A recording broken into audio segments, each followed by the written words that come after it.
இப்போ ஒரு நடிகரை பத்தி பேசும்போது டைரக்டா பேர் சொல்ல மாட்டீங்க. 3 எழுத்து நடிகர், 5 எழுத்து நடிகை, இல்லட்டா இப்போ ஃபேண்டா நடிகை, மிரண்டா நடிகைன்னு சொன்னீங்க.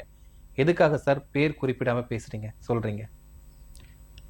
ஒரு சகோதரி ஒரு 2 நாட்களுக்கு முன்னாடி தான் ஃபேஸ்புக் மெசஞ்சர்ல என்கிட்ட இதே கேள்வியை கேட்டிருந்தாங்க. ம். அவங்களுக்கு சொன்ன பதிலே தான் உங்களுக்கு நான் சொல்றேன். ம். இந்த மாதிரியான விஷயங்களுக்கு யாரும் வந்து ஆதாரங்கள வச்சுட்டு இருக்க போறது கிடையாது. ம்.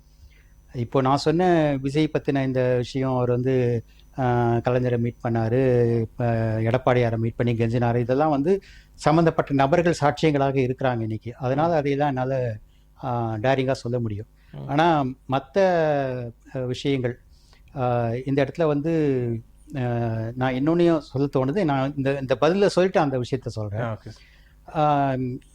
இந்த விஷயங்களுக்கு வந்து என்னை போன்ற பேச்சாளர்கள்கிட்ட ஆதாரங்கள் இல்லாத பட்சத்தில் ம். என்ன பண்ணிடுறாங்க, சம்பந்தப்பட்டவங்க அவங்க கிட்ட குற்றம் குறைகள் தவறுகள் இருந்தாலும் தான் ரொம்ப யோகியம் போல நடித்து வக்கீல் நோட்டீஸ் அனுப்புகிறாங்க, ஓ. கோர்ட்டில் கேஸ் போடுறாங்க. ம். இன்னொரு பிரபலமான பேச்சாளருக்கு கூட அது போல் நிறைய டிஃபமேஷன் கேசஸ் வந்துருக்குது ம். அப்படின்னு நான் கேள்விப்பட்டேன்.